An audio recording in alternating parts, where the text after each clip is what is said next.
Les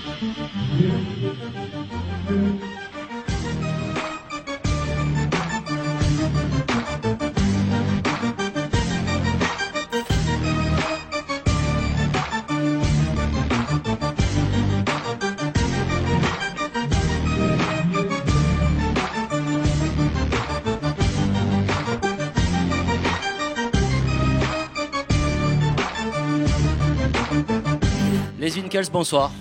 Salut. Bonsoir. Et merci beaucoup d'être ici. On est très heureux de vous accueillir pour cette Der des Der, l'ultime rechute, l'ultime presque en fait, parce qu'on a appris hier que vous étiez programmé au Hellfest. Et oui, ils nous ont fait l'honneur de nous reprogrammer au Hellfest, donc on est ravis. Et ce sera pour le coup la Der des Der des Der, mais c'est pas tout à fait pareil, quoi. C'est dans d'autres circonstances. La dernière vraie date de la tournée, ça reste quand même ce soir. C'est un peu, y a un peu d'émotion dans l'air. Alors justement, est-ce qu'au Hellfest, on pourra vraiment parler de la Der des Der, puisqu'on a la sensation que peut-être il y a des dernières et puis des bis repetita. Est-ce que là, on a le scoop que ce sera effectivement la Der? Non, on dira pas ça. Non, mais tu sais, on est Zwinkels pour la vie, hein, donc on a dit qu'on mettait un peu en pause aussi. On a vécu une situation un peu difficile. Alors c'est pas du tout marrant, mais c'est vrai que les dernières années dans la musique et tout ont été quand même assez dures, assez hard, et on a dit aux gens, attendez, prenez la chance de profiter des Zwink en tournée, mais des autres artistes aussi qui sont en tournée, parce qu'il y a plein de dates qui sont annulées, il y a plein de tournées qui sont, même des gros artistes annulent des tournées parfois mondialement et tout, et il faut profiter des gens quand ils sont là, quoi. Tu vois ce que je veux dire? On n'est peut-être pas éternels nous-mêmes. Donc on a dit, venez au concert, quoi. Loupez pas cette tournée, parce qu'elle va s'arrêter un moment, et on a dit maintenant elle va s'arrêter là. Comme ça, si après, ce sera trop tard. Vous ne verrez pas cette belle tournée. Mais évidemment, je pense qu'il y aura, dès qu'il y aura un nouveau projet à défendre ou un truc comme ça, on repartira sur l'autre. Parce que de toute façon, on est bon à rien sauf ça. Sauf ça. Ouais. Zwink pour la vie. Alors pour ceux qui l'ignorent encore, Zwinkels for life. for life. Pour ceux qui l'ignorent encore, le nom du groupe vient donc d'une bière, la 8-6. Et on a pu voir qu'il y a quelques semaines, vous avez visité la brasserie historique. Alors là aussi, on a l'impression que vous faites des boucles, quoi, parce que finalement, vous êtes enfin allé voir la brasserie dans laquelle est brassée cette bière. Ouais. Est-ce que vous pouvez nous expliquer un petit peu comment ça s'est fait et même pour vous ce que ça a représenté? C'est une histoire incroyable en fait, puisque Zwinkels, effectivement, c'est la marque qui produit la 8-6, mais il y a aussi, qui produit aussi une bière qui s'appelle la Zwinkels, avec un W. Et on a commencé à boire cette bière quand on était ensemble au lycée, à Paris Centre et tout. Et on l'achetait parce qu'elle était vraiment pas chère, quoi. C'était des grandes bouteilles de 65 centilitres qui étaient vraiment pas chères et tout. Et donc on a commencé à aller là-dessus. Et puis on nous a appelé les Zwinkels parce qu'on en achetait tout le temps avant qu'on fasse de la musique, quoi. C'est les gens qui nous appelaient le Zwinkels Posse. C'est comme ça qu'on disait à l'époque. Et puis on regardait, c'est ce que j'explique dans le clip, mon spot. On regardait les étiquettes et puis on disait, oh putain, c'est fait en Hollande, à Lieshout et tout. Faudrait trop qu'un jour on aille là-bas et qu'on fasse un clip et tout. Et mais on disait ça, on avait 19 ans, quoi, 18 ans, 19 20 ans. Non, une fois, on a voulu y aller et il y a eu des inondations. Ah, mais ça, je ne me rappelais pas de ça. Mais on ne rappelait même pas encore. On ne rappelait pas. Et de fil en aiguille, on a rencontré les gens de 8-6, qui sont adorables. Et on a rencontré les Hollandais ensuite de 8-6, qui ont halluciné, qui ont dit mais c'est complètement fou, parce qu'il y a encore des gens qui s'appellent Zwinkels, c'est-à-dire que la bière Zwinkels, le nom Zwinkels remonte à Octavius Zwinkels, anno 1719, tu vois, 1719 comme sur le tatou, tu vois. Et les héritiers, ils ont halluciné qu'il y ait un groupe de rap français qui est le nom. Mais en gros, on les a rencontrés, on faisait des soirées tous les 8 juin, tous les 8-6. Et un jour, il y a un Hollandais qui est venu et qui a dit mais c'est un truc de ouf, c'est le nom de notre famille, quoi, que vous avez. Et ils ont vu qu'on faisait aussi à l'époque des gros graffitis avec écrit Zwinkels, avec des logos 8-6 et tout. Et le mec, il hallucinait, il disait mais c'est un truc de malade.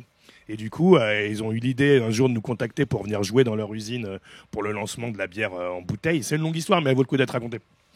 Et pour le lancement de la bière en bouteille, et on leur a dit mais attendez, nous si on vient pour faire un showcase dans votre usine, il faut absolument qu'on shoote un clip là-bas, quoi. Et ils ont dit ok. Donc il y a eu un petit resto à Paris où on a rencontré l'équipe et tout, et puis on est parti dans l'usine. C'était hallucinant, on voyait les panneaux à Lieshout et tout. T'arrives dans le truc, il y a écrit Bavaria partout, c'est Bavaria aussi la marque. Bavaria partout, Bavaria Café. On dit mais putain ça y est, on y est, quoi. On est entré dans l'usine avec écrit en gros Zwinkels et tout, c'est la maison mère, quoi. Et c'était vraiment ouf en fait. C'est notre Disneyland. Ça sentait la bière froide, là, ça sentait une espèce d'odeur de céréales hyper chelou, un peu chaud, froid, comme un lendemain de fête un peu en fait.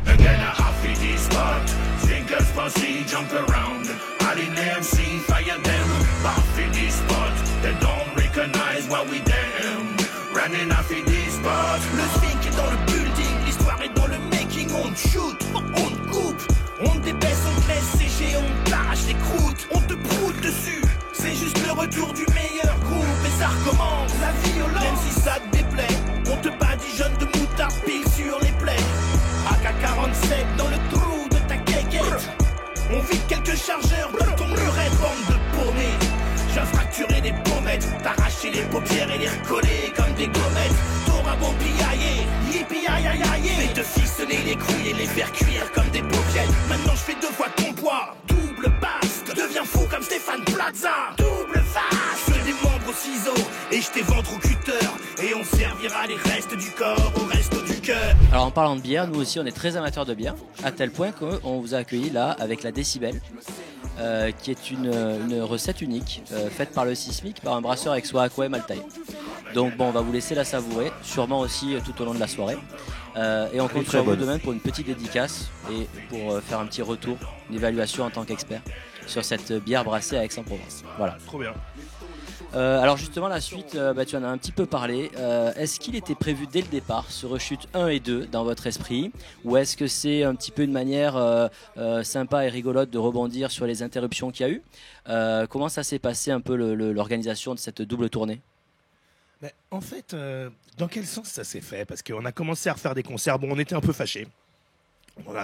C'est assez usant la vie qu'on a eue de 20 à 30 ans à 35 ans, quoi. Ça a été c'était un peu ouf quand même. La progression du groupe vers les gros festivals, dans un mode de vie qui était quand même bien rock'n'roll. Faut qu'il y ait toujours un petit peu d'ailleurs. Et bon, au bout d'un moment, on a eu envie d'arrêter le projet. On a arrêté 10 ans. Et il y a plusieurs événements qui nous ont rapprochés. La sortie de l'album de DJ Pone, et puis on a perdu des amis qu'on aimait beaucoup. C'était un peu des mentors, c'était les mecs du groupe Parabellum. Voilà, Schulz, le chanteur emblématique du groupe, est décédé. Il y a eu un concert hommage et on s'est dit il faut qu'on y soit. Et à partir de là, ça a été le début de la fin ou la fin du début, ou je sais pas comment on a pu appeler ça. En tout cas, ça a été le retour des Zwink ensemble. On a bien rechanté ensemble, on a rigolé, et puis on s'est dit faisons après une date spéciale parisienne au New Morning. Et puis on s'est relancé dans les après, trucs. On je a sais vu pas dans qu'il y quel avait sens c'est venu, parce que c'est un pote à nous. On était déjà en train de bosser sur des trucs parce que Léo Berliner, un ami à nous, nous a dit c'est quoi que vous nous faites, c'est une rechute. Et on a dit ouais. Et c'est de là après que c'est venu, quoi. Donc on avait déjà rechuté au moment où il nous a dit ça, puisqu'on était déjà ensemble. On faisait quoi? Ouais, on avait fait des tournées de retour. Ouais, voilà. Et puis ça a pris une allure de rechute, effectivement, et du coup, très vite, on s'est mis à rebosser sur un album, et voilà, donc la tournée. En fait, en même temps qu'on faisait cette tournée de reformation, on faisait l'album Rechute, donc tout ça s'est goupillé. Et donc également le retour de DJ Pone sur ce projet. Est-ce que là, c'était justement à la faveur d'avoir écouté l'album qui était sorti, ou les rencontres, ces concerts hommages et tout? Pone, c'était sûr que si on se reformait, il était sur scène avec nous. C'était vraiment le premier même à vouloir qu'on fasse une reformation depuis longtemps. Il disait mais les gars, refaites des concerts et tout. Et il fallait, je pense, attendre le bon moment, quoi. Et c'était évidemment un truc qu'on n'aurait jamais fait sans lui. Enfin, on l'aurait pas fait sans lui et on l'aurait pas fait sans lui. Si tu veux, il était indispensable. C'est vraiment le quatrième Zwinkels, même s'il n'était pas là peut-être au tout début de la création du groupe. C'est le quatrième. C'est un membre du groupe à part entière et on a beaucoup de mal à faire des choses sans lui. Ou on fait avec l'ordi. Ouais. Et donc on a un petit peu parlé du Covid, donc on va pas revenir dessus parce qu'on sait que ça a été difficile, etc. Bon, ça, nous on en a suffisamment parlé, mais en revanche, je voulais. D'ailleurs, on l'a là. Voilà, c'est la fameuse rechute. COVID, voilà, c'est la fameuse rechute. Non, je voulais plutôt vous parler moi de l'évolution du public, parce que quand même, avec les Winkles, l'imaginaire, c'est le lâcher prise, un concert où on déconne, un concert où on s'amuse. Et entre vos débuts et aujourd'hui, est-ce que vous trouvez qu'il y a eu quand même une évolution, parce que c'est ça aussi qui fait le fondement du live de vos concerts? Est-ce qu'il y a une évolution dans ce lâcher prise? Et malgré tout, comment vous expliquez que le public aussi nombreux encore aujourd'hui vient exprès vraiment vivre ça avec vous? Il y a clairement un délire avec ça qui a toujours été, c'est que les gens ils viennent quand même effectivement comme tu dis pour se lâcher, voire même plus, puisque généralement les mecs posent même des RTT. Quand on fait une date à Paris, les mecs disent ouais je viens, je prends 2 jours derrière pour m'en remettre. Même quand nos amis viennent nous voir, des dates à Paris ou ailleurs en France, souvent tes potes à la fin du concert ils sont bourrés, quoi. Eux aussi ils se lâchent, quoi. Et tu les vois dans des... dans des beaux états. Après, les gens ont vieilli, enfin, ont grandi avec nous, tu vois. Donc, ils ont grandi, grossi, vieilli, comme On a tu les veux. enfants aussi. Bon, il y a les enfants qui viennent maintenant avec les parents. Puis il y a toujours des jeunes qui découvrent le groupe et un peu cultes, quoi, qui viennent. Mais c'est vrai que bien que les gens se soient un peu posés, c'est-à-dire les mecs qui ont découvert Zwinkels il y a 30 ans quand on a commencé, 25 ans, 30 ans. Ils continuent à venir en sachant très bien ce qui va se passer, quoi. Après, il y a quand même quelques mélomanes qui viennent pour la musique, mais enfin, le On en gros fait des gens, partie c'est pour aussi, faire la ouais. fête. Hein. C'est sûr, mais comme disait Nico dans un texte qui s'appelle Public, c'est des cons, il y a beaucoup de gens qui viennent aussi parce qu'ils se souviennent plus de la dernière fois. Donc ils disent bon, bah, ce coup-là, je vais essayer de regarder le concert, quoi. Il y a des gens qui ratent le concert, hein, qui une fois Au on est bar. sorti du concert, attends, une fois on est sorti d'un concert, il y a un mec qui a dit ah bah c'est fini. On dit bah ouais. Il dit oh putain, j'étais en train de boire des bières sur le parking, j'ai pas vu que c'était commencé. Et justement, je voulais savoir, vous, en tant que spectateur ce coup-ci, est-ce que vous avez retrouvé cette ambiance de lâcher prise avec d'autres groupes? Est-ce qu'il y a vraiment des lives qui vous ont marqué? Vous vous êtes dit, ouais, là, nous aussi, c'est ce qu'on défend. Bah, des lives qui nous ont marqués, il y en a évidemment, mais c'est pas tout à fait pareil. Moi, j'ai vrai qu'on a vu les Beastie Il y a Boys. 30 ans, ouais, qu'on Les a- Beastie Boys sur scène, ça nous a traumatisés, tu vois. On a dit, bah, nous, on veut un peu être ça, quoi. Moi, j'ai jamais été fan au point d'aller pogoter devant. Non. C'est pas trop notre délire. Hein. Ouais. On aime bien plutôt lancer le truc, tu vois. Mais après, c'est vrai qu'on se reconnaît aussi dans des trucs de la jeune génération, dans des actes de la nouvelle génération, tu vois. On se sent assez proche d'un mec comme Vald. Quand les gens, après, tu vois, la façon dont les pogos, par exemple, sont démocratisés ce qu'ils appellent les pogos, les turn-up ou ce que tu veux dans les festivals sur les groupes de rap et les jeunes sautent sur n'importe quel morceau. Bon, nous on a un peu enfanté ça quand même. On a été un peu sûrement parmi les premiers où ça pogotait sur du rap. Mais au-delà de ça, je sais pas. Il y a. Je crois pas qu'on va à assez de concerts dans ce style-là, si tu veux, dans un style où les gens se lâchent vraiment, genre des concerts de punk rock par exemple, c'est rare qu'on y aille. Là, vous êtes plus à l'initiative que derrière, Ouais, après, ouais, pour oui, en bah ouais, profiter. clairement. On va aller à Ouais, des ouais. concerts de funk ou de jazz, tu vois, aller voir des pointures, mais c'est vrai qu'on va pas trop voir des trucs de crevards comme nous. Mais je crois qu'on est un peu unique aussi en même temps. Et bon, effectivement, vous a longtemps, encore aujourd'hui, comparé aux Beastie Boys. Vous, est-ce que aujourd'hui, il y a aussi quelque part une descendance? Alors, c'est un peu exagéré de dire ça, mais des jeunes groupes que vous suivez et vous vous dites, ouais, ça, aujourd'hui, ce serait nous, ces jeunes-là. Ouais, bah il y en a. Bah, je te citais Val juste avant, puis je l'ai cité pas par hasard, c'est parce qu'il s'est permis. On est ravis de citer les Zwinkels dans un des morceaux, tu vois. Et je trouve ça trop cool en fait. Mais des trucs comme nous, c'est un peu différent. Je sais pas. Il y a Bifty, c'est pas très connu, mais c'est mortel, tu vois.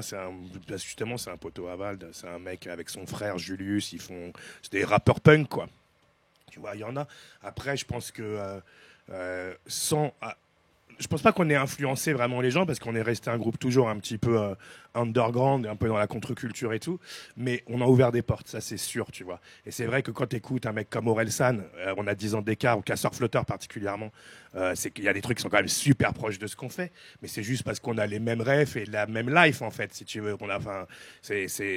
C'est pas parce qu'ils ont écouté les Zwinkels qu'ils font un morceau comme Manger c'est tricher, tu vois. C'est parce qu'en fait, tout simplement, c'est juste la même vie et qu'on a à peu près les mêmes origines, entre guillemets, sociales, de centre-ville, enfin, tu vois, de banlieue centre, comme on dit, nous. Donc, effectivement, je pense pas que ce soit. Qu'on a commencé à faire du rap, si tu veux, à faire du rap en étant, entre guillemets, un rap de blanc ou maintenant rap de client ou ce que tu veux, ou troll, tu vois. Nous, on n'a jamais vu ça comme une blague, mais c'est vrai qu'on n'a jamais été vraiment non plus accepté dans le rap traditionnel en tant que. Qui vient de petit quartier, con, ouais. Tu vois, les mecs petits cons qu'on n'a rien à foutre, qui parlent de fêtes et tout.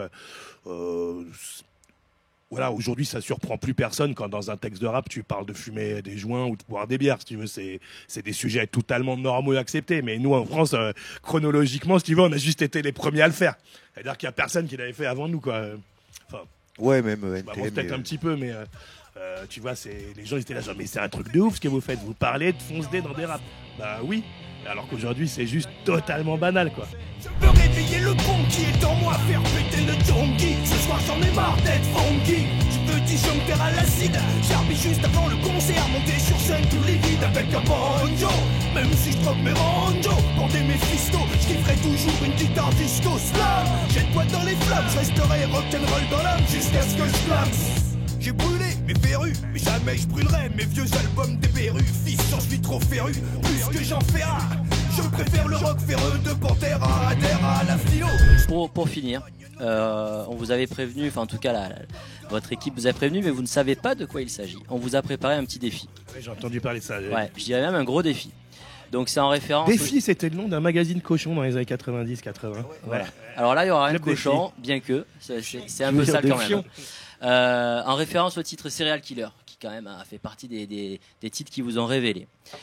Et dans lequel vous dites que l'une des pires punitions, c'est la tourtelle. La tourtelle. La tourtelle. Donc, Notre torture, pour c'est la vous tourtelle. prévenir que si vous ratez le défi, malheureusement, la punition, ce sera quand même boire une tourtelle. Ah ouais, mais ça, c'est de la décibel. Hein, c'est Alors pas de la ça, on est tourtelle, d'accord que c'est de la décibel, mais derrière, il y a de la tourtelle si jamais vous ratez. Et donc le défi, évidemment en référence à Serial Killer, ça va être d'essayer de rapper, d'avoir le texte, tout en mangeant des céréales Eh ben, sur pourquoi pas. Serial Killer. Eh ben, ouais, Donc c'est- évidemment, on va lancer l'instru pour que ce soit un peu plus facile. Est-ce que vous avez On va l'instru, vous carrément amener la céréale, les céréales.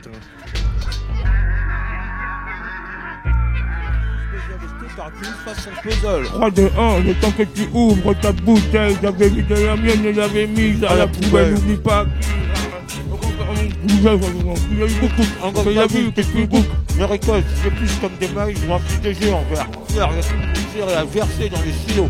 Puis retourne au blond, wagons embrassons-le. Bouchon, bouchon, la plus vieille Thomas, la mouflon. 4 x 4, 16, x 4, 64.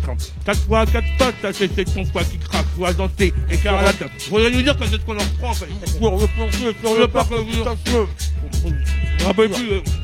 Ça nous vexe de te voir bouffer des cornes fraîches car le swing favorise la grosse schizophrosis. C'est vrai, le crisp épice, la crisp pour elle c'est crispy. machin dans la membrane. Oublie tes all brand, t'as des problèmes de transit intestinal, Reste à la position ailleurs. comme il y a ça, faut que c'est le bouchon.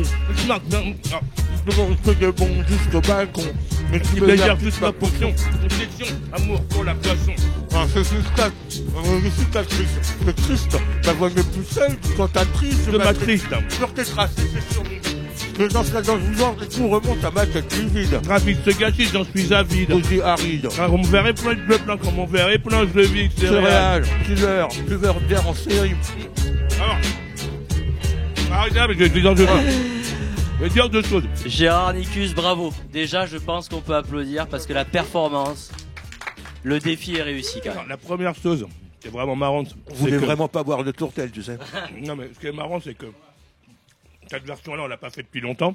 Et on n'a pas chanté les paroles dans leur intégralité comme ça des couplets depuis longtemps. Et qu'en fait, on fait des versions un peu courtes, on remixe un peu les titres et tout. Attends. Encore un peu de céréales, ça va passer. Un peu de décibels, c'est encore mieux en général. Ouais, donc on n'a pas chanté cette version-là depuis très très longtemps. Les versions de concert sont remixées, on coupe souvent, on taille un peu dans les couplets et tout. Et surtout, il faut savoir que DJ Pone déteste que je parle la bouche pleine. Donc quand il va voir cette vidéo, il va être dégoûté, il va dire mais t'as fait un truc de porc, comment t'as pu accepter ça et tout. Bon, on le savait pas, mais du coup, ça fera une très très belle référence. Gérard Nicus, merci beaucoup. Merci à vous. Merci à vous. Les Winkles. Donc, on salue évidemment Xavier et DJ Pone qui sont pas là, mais qui seront sur scène ce soir. On vous souhaite une magnifique dernière rechute en notre compagnie. Et pour les autres, ce sera au Hellfest. Au Hellfest, voilà. Et j'en profite quand même pour remercier tous les gens qui nous ont suivis tout au long de cette tournée et notre équipe technique, voilà, parce qu'on n'est pas tout seul sur la route et ça fait plaisir de faire un petit bisou. Pour la boisson, 1, 6, 6, 4, j'en ai des cicatrices, c'est triste. Ma voix n'est plus celle d'une cantatrice, je m'attriste sur tes traces laissées sur mon bide. Je danse la danse du ventre et tout remonte à ma tête livide. Ravi de se cacher, j'en suis avis. Gosier aride, quand mon verre est vide, je le plains, quand mon verre est plein, je le vide. Céréales, killer, buveur de bière en série, on se gorge, doublon et de malt à whisky. Céréales, killer, les Winkles sont